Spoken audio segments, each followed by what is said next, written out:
Kjo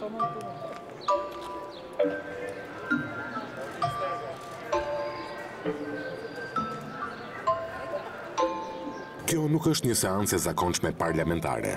Pas 8 muajsh vonesë, deputetët janë thirrur për të votuar krijimin e një komisioni ad hoc, i cili do të kryejë verifikimin e kandidaturave për institucionet që do të kontrollojnë pasurinë e gjyqtarëve dhe prokurorëve. Për këtë komision, që do të përbëhet nga 6 anëtarë, 3 të mazhorancës dhe 3 të opozitës, kryetari i Kuvendit Ilir Meta u kishte bërë një thirrje pak javë më parë grupeve parlamentare që të paraqesin kandidaturat e tyre. Ashtu siç kishte paralajmëruar, opozita nuk dërgoi asnjë kandidat, ndërsa mazhoranca çuditërisht doli me 4 kandidat për 3 vende vakante të këtij komisioni të vetingut. Por kush mbeti jashtë? Pak minuta para nisjes së seancës parlamentare, një skenar u hodh në tryezën e konferencës së kryetarëve. Kandidati i PD-s, që në rastin konkret ishte vetë kryetari i kësaj force politike, Shpëtim Idrizi, u propozua të zinte një nga vendet e opozitës në komision. U kërkua që apo interpretua aty që PD-ja do të nga ana e opozitës. Pra, këtë ishte një absurditet, do ta minonte gjithë reformën në drejtësi, do të na emronin ne në opozit. Ne në fakt pjesë të kësaj farse nuk kemi pasur asnjëherë ndërmend të bëhemi dhe as pjesë e opozitës e emëruar, që dikush do donte në regjizor i madh do donte që ta jepte këtë lloj posti. Me shpresën se Partia Socialiste mund të reflektonte gjatë votimit, Shpëtim Idrizi nuk u dorëzua, por dërgoi emrin e tij për votim bashkë me 3 kandidatët e tjerë, 2 të Partisë Socialiste, Vasilika Hysi dhe Ulsi Manja, si dhe 1 i Lëvizjes Socialiste për Integrim, Luan Rama, morën votat e nevojshme, duke plotësuar 3 vendet për komisionin e vetingut. Ndërsa në votimin e 4, Shpëtim Idrizi arriti të merrte vetëm votat e deputetëve të partisë së tij dhe Lëvizjes Socialiste për Integrim. Ky afrimitet i Shpëtim Idrizit me Ilir Metën duket se i ka dhënë zemër PD-s që të reagoj fort ndaj votave të abstenuara të Edi Ramës. Vazhdoni në këtë rrugë marrëzie, në fund fare ne kemi vetëm një atë cilin nuk kemi ndërmend ta djegim, as për hesapet tuaja, as për marrëzitë tuaja dhe as për çmenduritë që mund t'i vinë njërës palë apo palës tjetër në përmend. Por a është kjo një tjetër krisje brenda mazhorancës? Pakënaqësia e Shpëtim Idrizit ndaj kryeministrit Rama nuk është e fshehur. Jo pak herë, çamët e PD-s kanë kërkuar pozicione kyçe në qeveri apo njësitë vendore për të plotësuar nevojat e elektoratit të tyre. Por është e papranueshme dhe jo korrekte që kjo mazhorancë do votat tona në parlamentin zgjedhje, po e ka shumë të vështirë që zbatoj marrëveshjen me PD-n për pushtetin qendror dhe lokal. Le të themi atë që kam thënë gjithmonë, që marrëveshja është respektuar në 1% saj. Një ditë pas seancës parlamentare të së martës, që zgjati më pak se 20 minuta, Shpëtim Idrizi doli në një konferencë për shtyp, por ai u kujdes që të ruaj sërish pozicionin e tij pranë mazhorancës.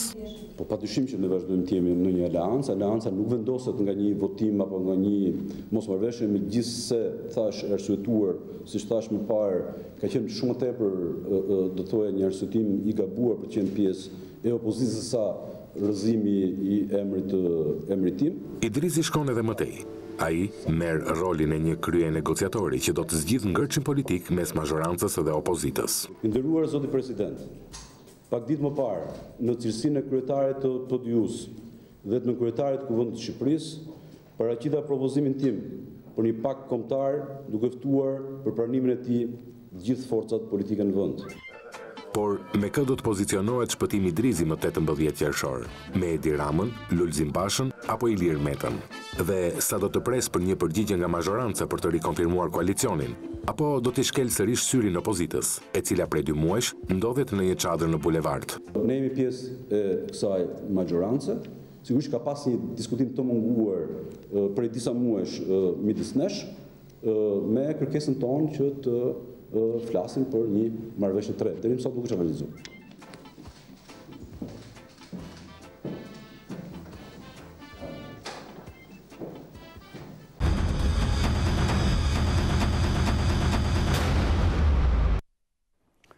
Të nderuar teleshikues, mirëmbrëma.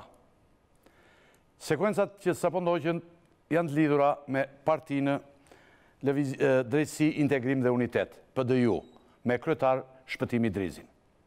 2 ditë më parë, mazhoranca, por kryesisht mazhoranca e Partisë Socialiste u përpoq ta klasifikon të Idrizin, ta kalon të atë si pjesë të opozitës. Në mënyrë që kjo parti për një proces që konsiderohet mirënsishmi i jetës politike të vendit, procesi që mendohet do të filloj të shpëtoj Shqipërinë e këtyre 25 vjetëve, pra të një komisioni ad hoc për vettingun, u përpoqën që partinë e Idrizit, ose më mirë themi kandidatin Idrizi, që ishte vetë përfaqësues i kësaj partie, ta zgjidhin antar të opozitës për komisionin ad hoc.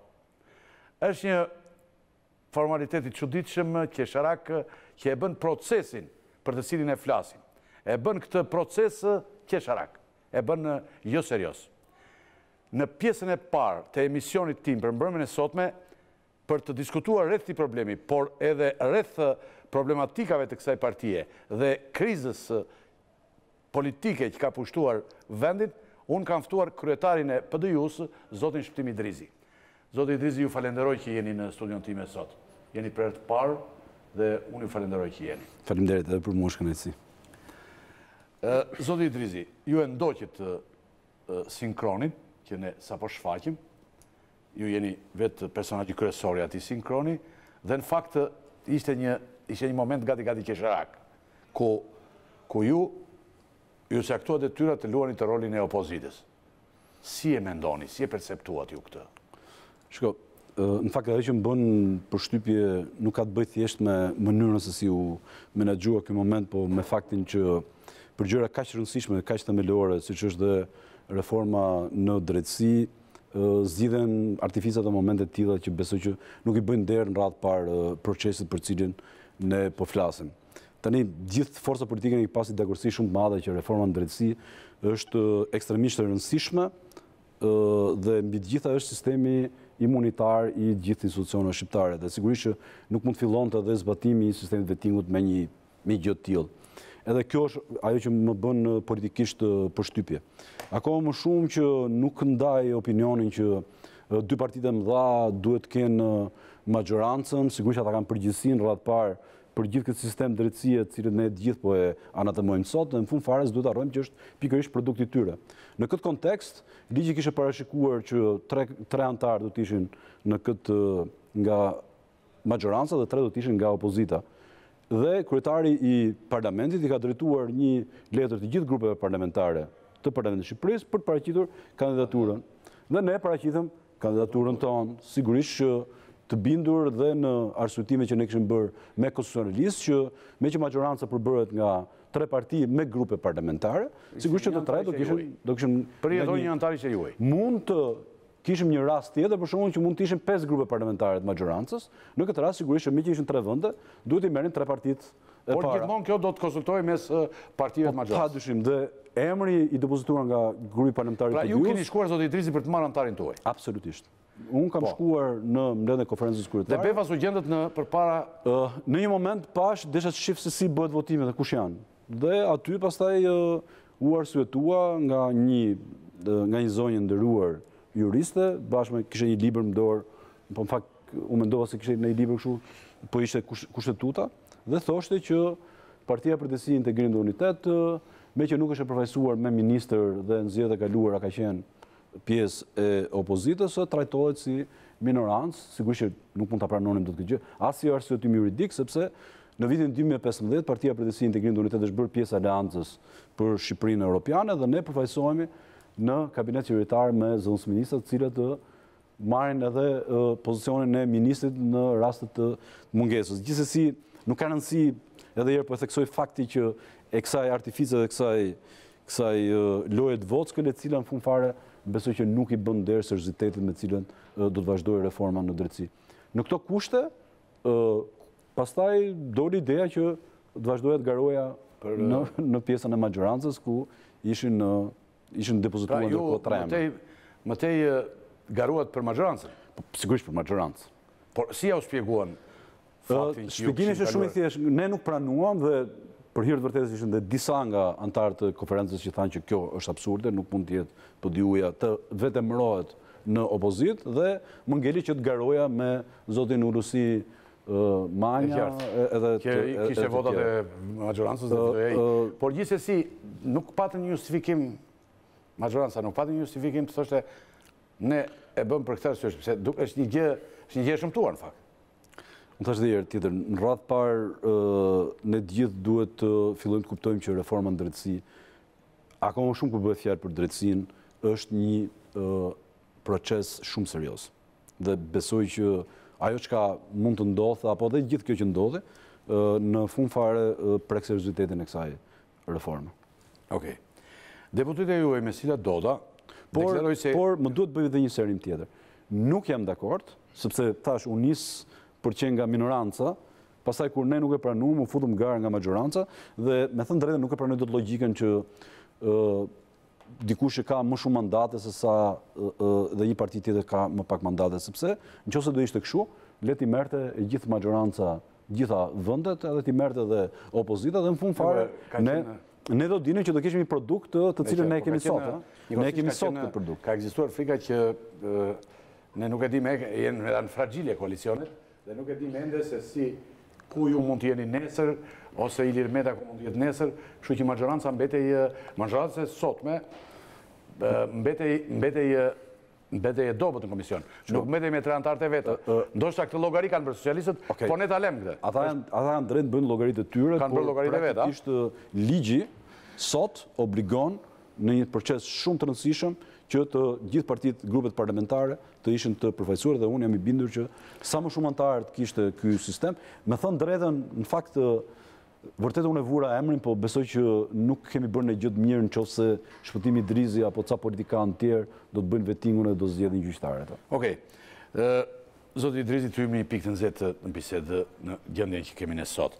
Zonja Doda, deputetja juaj e partisë tuaj, deklaroi se ky votim i dëmton koalicionin qeveritar, në fakt. Dhe realisht, edhe se dëmton, mund të nxitur në atë moment ajo, por ka një farë shthyerje në këtë histori.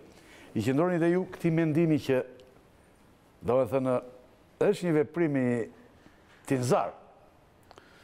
Dhe që ju nxirrte dhe që nxirrte më shumë lakuri që majorancën se sa ju. Në fakt, unë nuk mund të shtoj më shumë se sa kësaj që thash ju, mund të them me fjalë të tjera këtë gjë. Në fakt, edhe herë tjetër po e përsëris, edhe besoj që edhe zonja Doda këtu ka qenë edhe interpretimi i saj. Imagjinoni që ne sot jemi një krizë shumë të madhe politike, një krizë përfaqësimi, një krizë elektorale, një krizë besimi, edhe një krizë ekonomike, do të thoja.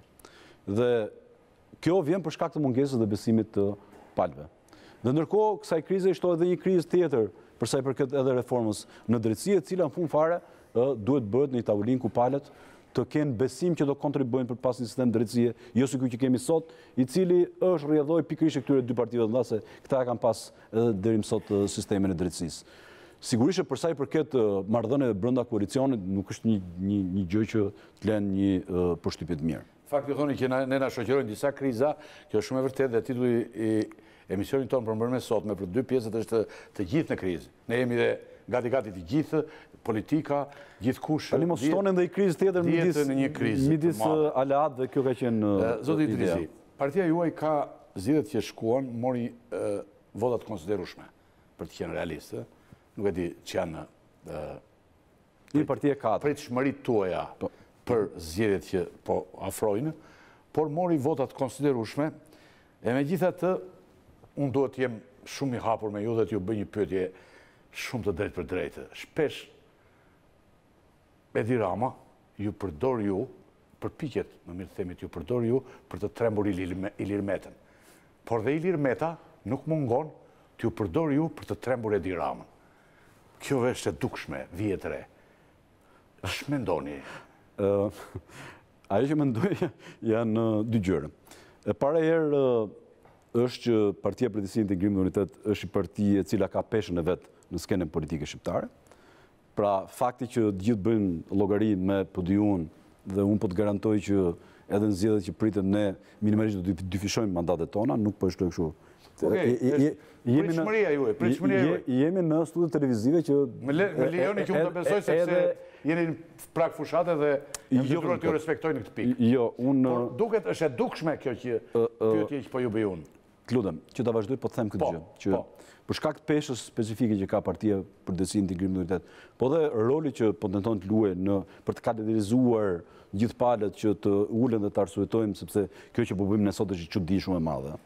Është një çudi shumë e madhe që kemi vazhduar që konfliktin ta kthejmë në institucion, si paaftësi të politikës shqiptare pikërisht për të marrë me hallet e njerëzve. Por më vjen mirë thash që e kontojnë pra pesha e podiusësh e tillë që jo është në fakt. Kolegë të mi shpesh në morojnë votat. Kur kriza e Ilir Metës rritet, thonë që PDU plus kjo shkojnë 71. Deduksioni i dytë që bëj është fakti i gabuar që dikush mendon që PDU-n mund ta përdori apo mund ta ketë shtojës të saj. Në fakt, kjo vjen nga një mentalitet, do thoja, i këtyre partive të mëdha dhe këtij sistemi dhe kodit zgjedhor, i cili na bashkëqëron dhe që është pjesë e kësaj krize që ne po na shoqëron. Si dilni një krizë, për shembull, ju shkoni menjëherë në një drek me Ilir Metën. Dilni pastaj nga dreka, duket me atë ngarkesën që ka ajo gota që keni pirë të gjitha, nuk para thoni gjë për median, po diçka nuk kuptohet. Dhe ne me që jemi një media llafazane, e kafeneve, media shqiptare ka këtë karakteristik, bën amëndësime nga më të ndryshmet, pa ju pyetur në mënyrë të hapur dhe drejt për drejt. Në fakt thjesht edhe njëherë do t'ja drejtoj edhe njëherë këtë pyetje. Nuk ju duket dhe ju, zoti Idrizi, që edhe Edi Rama dhe Ilir Meta përpiqen që të themin me ju njëri tjetri? Po ta them dhe herë atë që sapo thash. Ju thatë diçka, po të dy palët bëjnë gabim që na mendojnë shtojës dhe mund ta përdorin në këtë mënyrë. Dhe kjo është edhe herë tjetër reminiscencë, po them, e të madhet. Ju kujtoj, zoti Rakipi, jeni njohës shumë i mirë edhe i politikës dhe i sistemeve, që mas vitit 2005 ka hik koha e partive shtojës. Pse e them këtë gjë? Sistemi jonë zgjedhor deri në vitin 2005 ka qenë 100 zona ishin të drejtë për drejta, 40 ishin proporcionale. Dhe ne e dim shumë mirë që partitë e mëdha ja delegonin votat partive të vogla, derisa erdhën ke dushku i famshëm dhe normalisht që kishin drejt, kishin raport vasaliteti. Por faktikisht ky nuk ka qenë asnjëherë roli i PDU-s dhe më vjen keq që edhe në arsyetimin publik, ndoshta dhe të analizëve, gjithmonë ne na shohim në raport me Partinë Socialiste apo në një parti tjetër. Pra, kur ne jemi në të njëjtin sinkron me Partinë Socialiste, ne jemi në rregull. Në momentin që ne rrim besnik kauzave tona, profilit, sepse jemi kriju vetë, nësa ka kriju në një parti tjetër, kjo bën një lloj çudie. Unë më vjen shumë mirë për këtë gjë dhe uroj që ta vazhdojnë dhe të mendojnë kështu që mund ta përdorë edhe njëra dhe tjetra, megjithëse ne kemi thënë që ju nuk qëndroni larg kësaj pune. Edhe ju bëni iniciativë veprim. Jemi në drejtën tonë. Ju shkoni me dëshirë dhe ju tregoni mediave që ja unë po shkoj me Ilir Metën dhe luan me Metën për të tremur Ramën. Se edhe tremet tani. Nuk më kishte shkuar mendja po nuk më kishte shkuar mendja kjo gjë dhe po të them që më shumë dreka, darka, mëngjese dhe takime permanente ka bërë Rama me Metën dhe është normale fare, se sa unë me këta dy, por ju e dini që nga natyra ime unë jam njëri që jam i hapur të diskutoj me gjitha palët. Nuk kam klishera të tilla apo pesha rëndesës, sepse politikanë shqiptarë... Natyrisht, është edhe natyra dhe partia juaj, është në atë pozicion, profili partisë është në atë pozicion që ju lejon të jeni në këtë. Dhe nëse shihni të dy nismat e fundit që ne kemi marrë, dhe paktin kombëtar, por edhe thirrjet që kemi bërë Presidentit të Republikës, padyshim që jemi munduar që të japim kontributin tonë, por mbi të gjitha do donin që të provokonin, le ta quajmë kështu, apo të katalizonin ambientin publik shqiptar dhe politik mbi të gjitha, në mënyrë që palët të ulen në tryezë, sepse ajo që po ndodh sot është çudia më e madhe në botë, është ul Vučići me Hashim Thaçën dhe nuk ul dot Rama me Bashën. Dhe ndërkohë që po na shoqëron një krizë akoma më e madhe, një krizë akoma më e rrezikshme, ne paraqitëm disa pika që nëse ju kujtohet gjithë palët ishin dakord. Nëse ju kujtohet elementet e këtij pakti kombëtar që ne propozuam dhe besoj që janë racionale. Megjithatë ne nuk mendojmë që këto janë shteruse, ka dhe shumë forca të tjera politike, po me që Basha me Ramën nuk ulën dot, atëherë jemi drejtuar Presidentit të Republikës. Do hym tek kjo pyetje. Kujtojmë shikuesin që në pjesën e dytë të emisionit unë do të bëj të njëjtën gjë që po bëj me zotin Idrizit, të njëjtën bisedë me zotin Koço Kogdhima për krizën, problematikat e krizës, për gjendjen e vështirë që po kalon vendi, po njëkohësisht në studio me mua do të jetë dhe Fatos Lubonja dhe Robert Rakipllari. Vijojmë me bisedën. Nëse Ilir Meta largohet nga qeveria dhe opozita thotë, zoti Idrizi, dua pyetje që dojnë përgjigje shumë të hapur nga ana juaj, nëse mundeni në këtë pikë, sepse ju jeni dhe politikan. Por unë do të këmbull që përgjigja të jetë e hapur. Nëse Meta largohet nga qeveria dhe opozita kuptohet që nuk do t'ju në zgjedhje tjetër, ju me kë do të shkoni? Do të shkoni në zgjedhje e 18 qershorit apo jo? Tani, është shumë e vështirë ti përgjigjesh 2 apo 3 nëse që bët ju. Pra, nëse kjo, nëse ajo, nëse dhe ne do kemi nesën tonë nesër që do kemi pozicionin tonë se që do bëjmë. Por, nuk jemi në momentin e nëse. E thënë kështu, ne sot jemi në moment, do thoja, shumë të rrezikshëm. Sepse për vendin. Pastaj kalojmë këtu. Nëse kjo krizë vazhdon, zgjedhjet nuk ne rrëshkasim jashtë kushtetutshmërisë dhe është shumë e vështirë dhe nga pikpamja konstitucionale ne të gjejmë pastaj se ku jemi, sepse do shkelen afatet zgjedhore, do shkelen afatet e koalicioneve, do shkelen afatet e prezantimit në zgjedhje, pastaj të presidentit dhe shumë institucione do humbin legitimitetin dhe ne pastaj do shkojmë në një moment që asnjë nuk e di se si do shkojë. Në fakt, ky është momenti për të ndaluar. Ta bëj pyetje një herë në mënyrë më të drejtë për drejtë. E kuptova se më të drejtë për drejtë. Më fal. Ajo që po them unë në mënyrë të drejtë për drejtë. Opozita nuk shkon në zgjedhje, nuk është regjistruar. Nuk shkon në zgjedhje e 18 qershorit. Ilir Meta thotë po nuk shkoj opozita, unë nuk shkoj dhe deri sot nuk shkon as Ilir Meta. Ju çfarë do bëni? Po e kuptova. Tani ne mendojmë që Shqipëria në 2017 është e pafalshme për shkak të mungesës së dialogut midis palëve dhe që të korrigjojnë kodin zgjedhor që na kanë bërthyer. Kështu po mirë, pas miq as me nëse. Jo nëse, jo.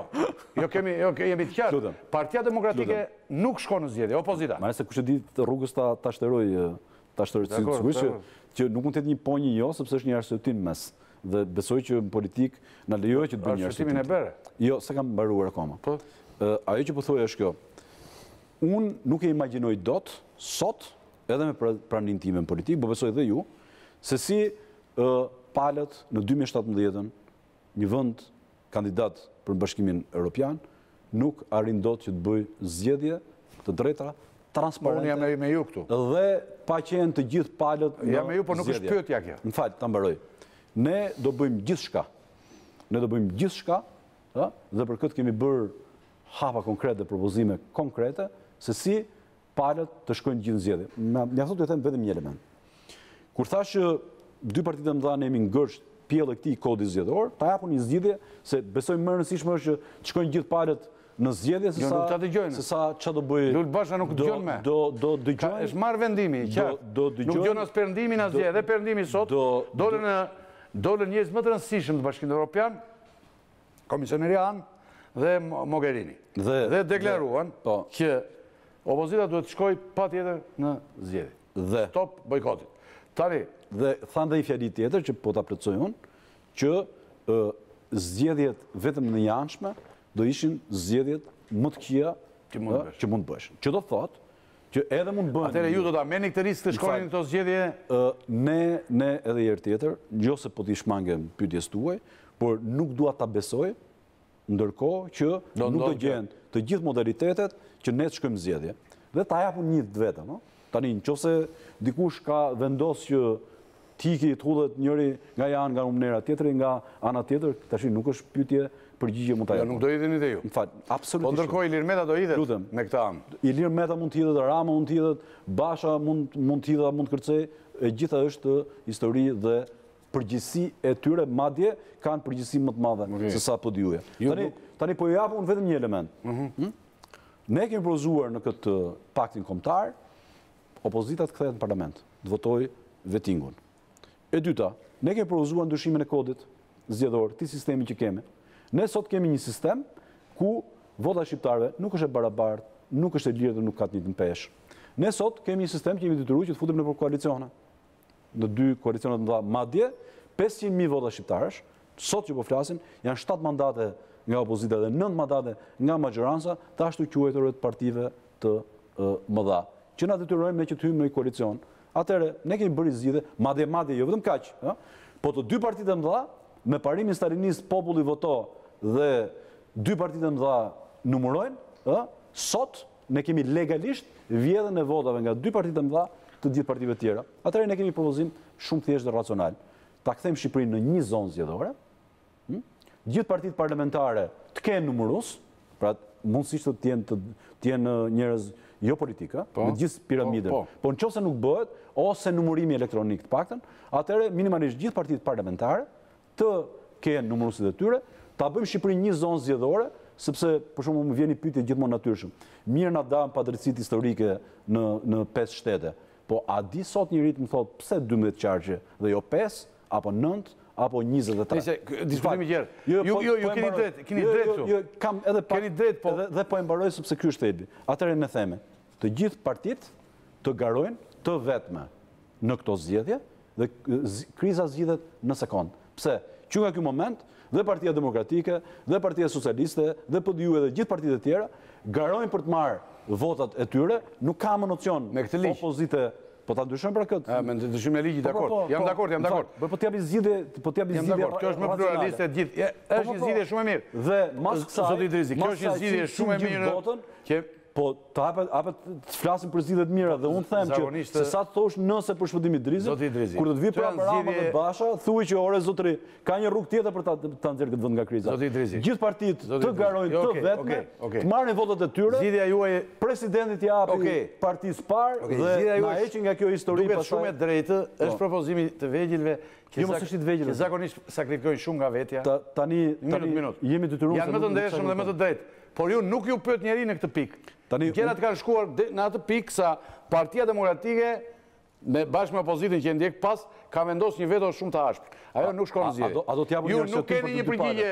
Ja ta jap tani përgjigjen. Po. Në atë çka unë mendoj dhe arsyetojmë edhe politikisht. Partia Demokratike ka gjithë drejtën e Zotit që të kërkojë më shumë garanci. Por nuk ka të drejtë sipas nesh që të kërkojë qeveri teknike.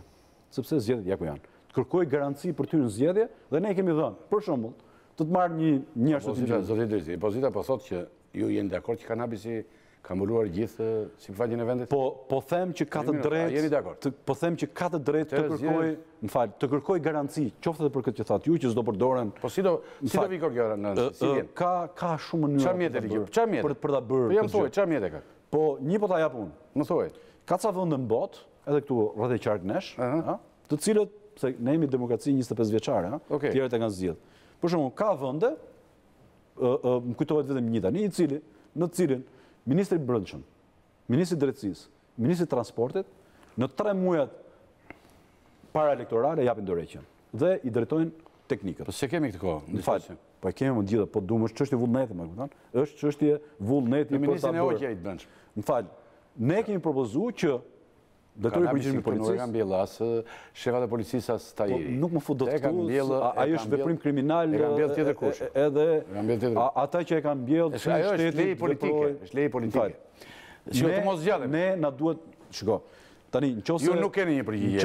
Nëse opozita dhe ne të tjerët do dush që na jepësh nga i kohës që të korrim kanabisin, besoj që nuk është arsyetimi tani para zgjedhjeve. Po flas që opozita mendon, zoti Idrizi, opozita mendon që ato gjëra që ka bërë vetë dije, shto këtu dhe problematika tjera, kanabisi, shto faktin shumë të rëndësishëm që në zgjedhjet e kaluara element kriminal hynë në tejmase, në parlament, në institucionet qendrore, në bashki e tjera, opozita është e friksuar që këto gjëra janë për masa më të mëdha sot. Opozita ka të drejtë dhe është institucioni moral i ju a do t'jeni krahun e opozitës për këto probleme? Ne nuk do. Dhe a mund t'i bashkoheni procesit saj? Ne jemi në atë që të urim në tryezë, pikat e japim ne. T'i japim zgjidhje. Po flas për mënyrën si do zgjidhet. T'i japim, po mënyra ka dhe përgjigjen brenda. Opozita nëse do, bashkë me majorancën, po e them edhe herë tjetër, ne dje bëm propozimin që presidenti i Republikës mbledhë partitë parlamentare. Pra ju mund të shkoni në zgjedhje. Di pse? Dgjoj, ne nuk shkojmë në marrrinë e kërkujt, nëse do një përgjigje më të drejtë për drejtë. Besoj që... Po varet këtë quhen marri këtu? Më falë. Quhen këtë Lul Bashës apo Edi Ramës si do shkojnë në zgjedhje? Po them që... Cila është marri për ju deri sot? Jashtë një sistemi demokratik, ku gjithë palët të përfshihen në zgjedhje. Na japin garanci që vota e shqiptarëve të jetë e barabartë. Na përfshin ne në këtë proces i cili të jetë transparent, çdo zgjidhje e njëanshme për PD-un është marrë. Dhe është pjesë e kësaj krize me të cilët ne po na shoqërojnë për ditë. Dhe besoj që shqiptarët nuk e kanë bosh. Zoti Rakipi nuk është thjesht, e thashë është krizë politike institucionale, por është edhe krizë ekonomike. Mendoni ju që do vinë investitor me çadrat që vjen njëherë 4 vjet, njëherë nga një palë, njëherë nga pala tjetër? Okej, ti ikim. Mendon që unë e ti do shpenzojmë më shumë para sot në kushte krizë ku s'di se çfarë do bëj. Okej, ti ju bëni më pak propagandë, po gjithsesi dhe ju bëni. Jo, nga politikanët që kanë në studio. Nuk bëj propagandë. Jo, në këtë rast tani. E di pse se ndoshta nuk i shmangemi. Kam një set të rëndësishëm pyetjesh. Tani unë po them, PDU-ja ka paraqit 5 pika. Po çohë gjithë palët janë dakord. Jo se ne e di më mirë se sa të tjerët, por ne po mundohemi që të luajmë me peshën që kemi, rolin e katalizatorit. Dhe ta pasurojnë edhe me pika të tjera, mund të gjetë zgjidhje. Ju e dini shumë mirë që politika është arti i kompromisit. Është çështje vullneti. Tani kurse kanë vullnetin ata, pse do kemi ne vullnetin që të hudhemi në grëmin. Me atë rolin ton, me atë pozicionin ton, ne do luajmë rolin ton. Në të dy qeverisjet, zoti Idrizi edhe dje në kohën e Sali Berishës, po dhe sot në kohën e Edi Ramës, bile sot zonja Doda, deputetja juaj më e shpenguar dhe më e qartë në artikulimet e saj të partisë tuaj, thotë që marrëveshja mes PD-s dhe PS-s është respektuar vetëm në masën 1%. Kam i set pyetjes të tjera? Në fakt e kam thënë unë, jo zonja Doda, mund ta ketë përsëritur edhe zonja Doda. Na ajo kemi dëgjuar në një moment. Tani ju dhat një insert, që unë thoja pikërisht këtë gjë mos respektimin e marrëveshjes. Ai inserti është në mars të 2016-s. Po deri sot? Pra 1 vit e 3 muaj më përpara. Ka pas dhe një artikulim tjetër në Këshillin Kombëtar, që nëse na duan, ne vazhdojmë rrugën tonë se ne na ftuan në këtë koalicion. Si sot kjo gjendje? Është e njëjta gjendje. Unë kam thënë prapë se nuk ju japin. Një është frika për fqinjin tonë, ju gurë dhe për plasja që kanë patur me grekët për dhënien e detyrave shumë të larta. Në stadion nga të dy qeverit. Shko, edhe unë kam dëgjuar. Për këta e kam parë dhe si mundësi këta. Për t'ju thënë juve që nuk na përplasim. Do t'ishte, nëse do t'ishte kështu, do t'ishte në radhë parë për turpin e tyre. Megjithatë, unë më duhet që t'jem modest, por përsëris, absolutisht që PDU-ja në skenën politike shqiptare i ka trimëruar partitë politike shqiptare, të paktën në raport me fqinjet, për të qenë më të drejtë për drejtë, për të kërkuar në fund fare ato gjëra që ne na takon t'i dialogojmë dhe për të qenë për herë të parë në raporte reciprociteti. Tani, nëse deri dje dikush kur t'i përmendje çështja e shqiptarëve të Çamërisë ikte me vrap apo e mbante në gojë si çamçakis, sot jemi në një situatë totalisht tjetër, fal pikërisht qëndrimit të PD-s. Nëse ndonjëra nga partitë politike, siç thatë, edhe unë kam dëgjuar këtë version, i është bindur vullnetit të Athinës zyrtare për mos prezantimin me forcën dhe peshën e vetë specifike të një partije politike shqiptare që është me votat e veta, unë, përveç se tradhti kombëtare, nuk i vej dot emër tjetër. Nuk mendoj që jemi në këto kushte, por unë po jo them prap hapur. Marrëveshja që ne kemi pas me Partinë Socialiste, e cila daton nga një thirrje që na kanë bërë. Ne jemi afruar në këtë majorancë kur u bë reforma administrative, nëse ju kujtohet, dhe për analogji që dikush që tha dje që ne kemi më shumë vota dhe ndakojnë më shumë vende, po ju them që pa votat e PD-s nuk realizoi reforma territoriale dhe ne kemi luajtur një rol shumë të rëndësishëm. Jo vetëm për Bashkinë e Konisporit, cilën këta e kishin ndarë, e kishin futur në një bashki me shumicë minoritare, por për Bashkinë e Konisporit, për Imarën që tjetë kthehet aty ku ka qenë dhe që Shqipëria mos ishte me 440 ngastra, komuna, bashki e tjerë, po sot kemi me 61, ne kemi dhënë një kontribut shumë qëndësishëm. Për te kësaj, pjesë e kësaj majorancë në zgjedhjet e kaluara lokale, apo jo? Zoti Idrizi, ç'është? Tani, që të mos i shmangem pyetjes, po them, për sa i përket respektimit të marrëveshjes, dhe kjo vjen për të parë se prit se do ju bëjmë një marrëveshje tjetër, Gjitha këtu jemi. Jo, këtu jemi në këto momente. Po e përsëris prap, nuk do të rrinim në këtë majorancë as një sekond për sa i përket respektimit të marrëveshjes që ne kemi me këta. Do rrinim në këtë, gjithmonë në këtë majorancë dhe në çdo majorancë tjetër e cila do mbante për hir vërtetës qëndrime shumë drejt për drejta, jo thjesht vetë për çështjen Çama. sepse është çështje e gjithë shqiptarëve, edhe kanë dhe gjithë partitë politike nëpër program, por kjo qeveri e bëri pjesë të programit qeveritar. Ashtu siç nuk u kuptoi dot bllokimin e komisionit hetimor për çështjen Çame, e dakordsuar, e cila ndodhi para 2-3 muajsh dhe do na detyroi, sepse për këtë pikë nuk na ma dot asnjë do të lidh, dhe ne atë komision dhe atë dëshmi që bën sens dhe jep nder Parlamentit të Shqipërisë, pra ideja jonë është që pleqët të cilët janë 80-85 vjeç në zgrip të moshës, janë gati duke lënë këtë botë, të vinë para Parlamentit të Shqipërisë dhe të dëshmojnë aty si rekorde, thash edhe herë, historike, po dhe që bëjnë nder Parlamentit të Shqipërisë për gjithë ato masakra që janë bërë mbi shqiptarët e Çamërisë. Ne do ta bëjmë prapë vetë atë. Ç'është pretendimi real juaj për çështjen Çame? Pretendimi thelbësor. Nuk kemi qenë dot kaq zot që ta themi dhe ta. Ju e keni thënë, por atëre po jo them edhe herë tjetër. Shumë njerëz na dëgjojnë. Ç'është pretendimi thelbësor, ë? Në kushtet e tanishme, në kohën ne kemi bërë qartë që ne nuk kërkojmë dyshim kufish. Nga krau tjetër, e shohim çështjen e shqiptarëve të Çamërisë. Kërkoni një zgjidhje ligjore. M'fal ta mbaroj. Ne nuk kërkojmë pronat, ne kërkojmë atë dheun ton, i cili fillon. Po se kjo nuk ndryshojmë kufit dhe kërkojnë atë dheun, sikur s'ka shumë kuptim. M'fal, ka shumë kuptim, sepse në vitin 1927, për të parë shqiptarët e Çamërisë kishin statusin e minoritetit shqiptar në Greqi. Ne kërkojmë që të kthehemi në shtëpiat tona, jo në pronat, por në shtëpiat tona. Sigurisht që kërkojmë që të gjitha drejtat e mohuara, po mbi të gjitha, ajo që është sot, pra ta sillim në sensin e kohës sot. E di çfarë bën përshtypje gjithmonë zoti Rakipi. Imagjinoni që ajo padrejtësi historike, të cilët ne patjetër do i vëmë emër, vazhdon dhe i jep efektet e saj dhe sot e kësaj dite mbi shqiptarët e Çamërisë. Dhe pse? Sot e kësaj dite do të kemi një bisedë më të gjerë bashkë. Po i bi shkurt. Sot e kësaj dite shqiptarët e Çamërisë dhe sidomos pleqët tanë që kanë vendimin në Çamëri, megjithëse ne kemi liberalizimin e vizave, nuk shkojnë dot të vizitojnë shtëpitë e tyre, janë duke lënë këtë botë, kanë më vinë në zyrë dhe më thonë, "Mo djalë, duam vetëm një gjë. Unë jam duke lënë këtë botë, vetëm të shkoj herë, ta shoh vetë kthehem prapë." Tani, a imagjinoni në këtë botë që jetojmë ne dhe flasim për drejtat e njerëzit, për demokracinë, kjo kërkesë njerëzore sot i pengohet këtyre pleqëve? Edhe, m'fal, tjetra, si është e mundur sot, ne kemi ca dokumenta pronësor. Shumë nga shtëpiat tona nuk janë zëna. Janë bllokuar me një sekuestër konservative. E di që nuk na thotë dot njëri që pse nuk i marrim dot, sepse nëse ti më qet përpara ligjin e luftës, atëre ky është një absolutet. Se me ligjin e luftës pengohen ato. Një pjesë e mirë janë me ligjin e luftës. Një pjesë na thonë qeveritë shqiptare të krejt pa afta për të rregulluar një realisht, ë? Padyshim. Po, pra ne thamë që hera parë që po i trimërojmë ne, edhe që po flasin, edhe prapë. Po edhe nga nevoja që kanë patur për ju. Po padyshim. Nga nevoja që kanë patur për ju. Zoti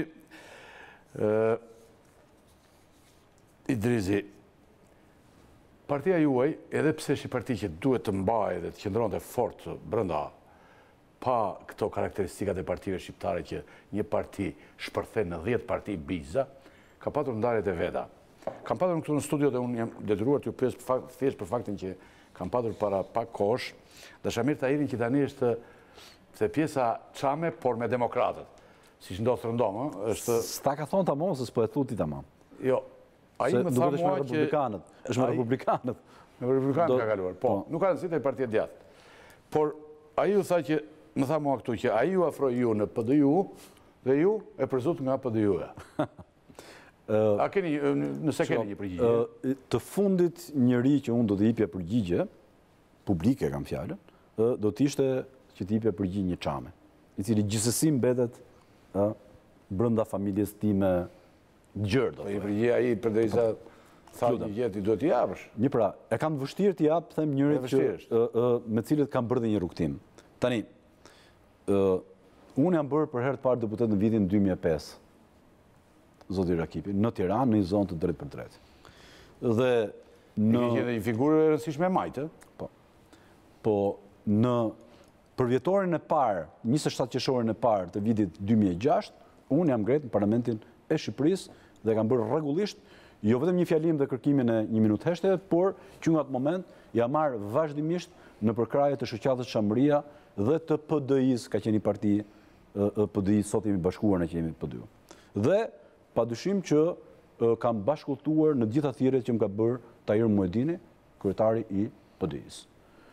Për t'i dhënë zë, edhe për shkak sepse unë isha në parlament, pikërisht çështjes Çamën. Raportet që keni patur me Dashaminin si në vitin 2009, jeni takuar për në vitin 2009, ai doli deputeti PD-s, unë isha i Partisë Socialiste, dhe me që për herë të parë në Parlamentin e Shqipërisë do të ishin 2 deputet Çam, e cila prevalonte mbi krahët ton politik, vendosëm që të bënim një parti politike ku çështja Çamët ishte bazamenti i asaj partie dhe fal atij momenti jemi këtu që ju e dini se sa gjëra janë bërë për ta aktualizuar se e kishte fut në humbëtirën e kohës 50 vjet Enver Hoxhës, po edhe kjo mungesa e dëshirës për shkak të influencës shumë madhe të Greqisë në Shqipëri për ta përmendur, jo më për t'i dhënë rrugën e zgjidhjes. Dhe kam rroktuar bashkë me zotin Tahiri, pastaj u bashkuam të 2 partitë që është PD-ja sot, deri në zgjedhjet e 2015-s. Në zgjedhjet e 2015-s, sigurisht që ne morëm gjithë bashkë një vendim politik në Këshillin Kombëtar në forumet tona, që do bëshim pjesë e kësaj magjorance duke u nisë nga reforma administrative. Dhe aty do ta gjeni zotin Tahiri në rreshtën e parë, se deputetët rrinin në rreshtë parë, bashkë me gjithë Këshillin Kombëtar, ku u votua që ne ta bënim këtë hap politik. Mas 2 ditësh e shoh zotin Tahiri që kishte hyp, nuk e di se ku kishte mi vend, bashkë me zotin Lul Basha, kishin hyp të 2 në një miting që u bë në Vlorë, dhe tha që unë tha jam me Partinë Demokratike.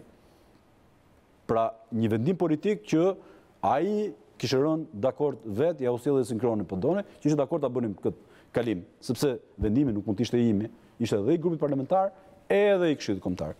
Tani, nëse zoti Tahiri kishte më për zemër Partinë Demokratike se sa PD-jun, sigurisht që është zgjedhja e tij. Sot e di që më duket se do të garoj për Partinë Republikane. I uroj vetëm sukses politik atij dhe çdo shqiptari çamërisë në gjithë forcat politike, se mos harroj që në Parlamentin e Shqipërisë nuk janë thjesht dhe vetëm 5 deputet Çam, por ke edhe disa të tjerë që janë nga partitë e tjera politike në Parlamentin e Shqipërisë. Nuk thot fjalë si ai, domethënë zakonisht në këtë rast e fiton ai që nuk i thot fjalët. Po dëgjoj, i funit fare që mund të krahasosh apo që do doja që të merren ai fitore ishte për këtë rast. Tani, duket që Partia Demokratike ka fituar në betejë në këto 4 vjet që po mbyllen në atë për dekriminalizimin. Partia juaj si është me këtë punën e dekriminalizimit? Keni patur raste? Nuk mund ta quaj zotin Tahiri dot sepse ishte në Partinë Demokratike, pa kishte hik, ishte bërë deputet i Partisë Demokratike. Sigurisht që ne, edhe si grup parlamentar... Tani, zoti Tahiri i quhet Partisë Demokratike? Më fal, nëse do kishe këtu pyetjen se s'di tjetër. Për shembull, gazetarët e mi më thonë një farmano që është në Fiera, Jo. Ka patur probleme, nuk e njoh fare. Kjo është pjesë e spekulimit që bëhet thojnë i spekulimi të orkestruar në momente të veçanta mbi Partinë për Drejtësi, Integrim dhe Unitet. Gjithë deputetët e partisë son e kanë votuar ligjin e dekriminalizimit dhe padyshim që në dijenin time deri më sot, se po vje lista tjetër, ne nuk kemi shqetësime të tilla. Por në çdo rast është përgjegjësi personale, nuk është përgjegjësi politike e PD-s. Dhe ata janë njerëz që kanë hyrë mbas ligjit që ishte, tani jo vetëm këta që janë deputet, po gjithë kandidatët në për listat e PD-s mbas ligjit të ri do të formosën formularin e dekriminalizimit, ne kemi shtrirë këtë gjë edhe në zgjedhjen e parti. Pra fakti gjithë po të thuash zoti Idrizi kam thënë në zotit Basha këtu e gjithë të vrasin po të thuash që kena një në asnjë mënyrë dhe të jenë gati të hidhen fyt për këtë. Se di a pe gjë që tu hodha gjë. Jo ti jo, nuk hodhe po. Jam shumë i qetë. Të dalim te një pyetje e rëndësishme. Ju ku do të kandidoni personalisht? Unë do kandidoj, besoj, se tani jemi në këtë fazë, po unë besoj që do të kandidoj në Tiranë. Edhe duke qenë që janë kryetar partie dhe më duhet lëviz në gjithë Shqipërinë. Dhe cilat janë pritshmëritë tuaja, zoti Idrizi, për... Siç e thatë, ne na kanë lënë diku, tani PD-ja nuk është parti e re në zgjedhje. Kemi garuar në 2011-ën, 2013-ën, 2015-ën, tani është 2017, pra është betejë jonë e 4 zgjedhore dhe politike. Dhe imagjinoni që pa numërus, ne na kanë lënë mesatarisht në përzgjedhje 50 deri në 65.000 vota. Padyshim që ajo që ka shohim gjithë këtë kohë, po dhe maturimi i PD-us na bën realist ku ne mendojmë që do t'i dyfishojmë mandatet tona, sigurisht varet edhe pse është krijuar edhe një parti tjetër me Artur Dojakën, thotë gazetarim, një nga gazetarët e mi, edhe pse keni përballë edhe këtë fenomeni normal të partive shqiptare. Tani se keni vetëm ju. Unë këtë të gjithë çahen këtu. Tani e para herë për çështjen çame, unë i ftoj që të kontribuojnë të gjithë. Pra nuk e kemi ne ekskluzivitetin, edhe s'mund ta kemi. Bile ja kemi dhënë edhe shqiptarëve të tjerë se sot PD-ju është në gjithë Shqipërinë. Pra çdo njeri apo kontribute të historianëve, njerëzve të medias të cilët kontribuojnë çdo ditë dhe në këtë anë janë të mirëpritur.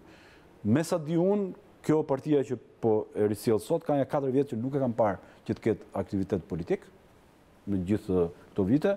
E kam parë në zgjedhjet e kaluara, në 6 muajt e fundit mori garoj dhe i uroj çdo partie politike, nuk e kanë betejën me ne, e kanë me elektoratin dhe ne do jemi para elektoratit. Ti rikthemi edhe një herë për të fundit zoti Drizi një pyetje që na mundoi gjatë dhe unë mora një përgjigje, po dhe nuk e mora. Po ndoshta e ke bërë para kohe, do vi koha që do ta marrësh përgjigjen. Mund të jetë çështje kohe, ha? Është dhe çështje kohe. Dhe ju se keni atë edhe nëse unë do ta përsërit. Besoj që morëm vesh. Ju falenderoj që ishit me mua. Edhe unë falenderoj. Sot me sigurisht ne do të jemi në tryezën time përsëri për këtë situata të ndezura, situata që po kalon, jo vetëm situata që po kalon vendi, por dhe për zgjedhjet për të parë më nga afër procesin dhe partinë tuaj. Në studion tuaj pres më shumë kënaqësi. Ju falenderoj shumë. Edhe unë falenderoj. Faleminderit.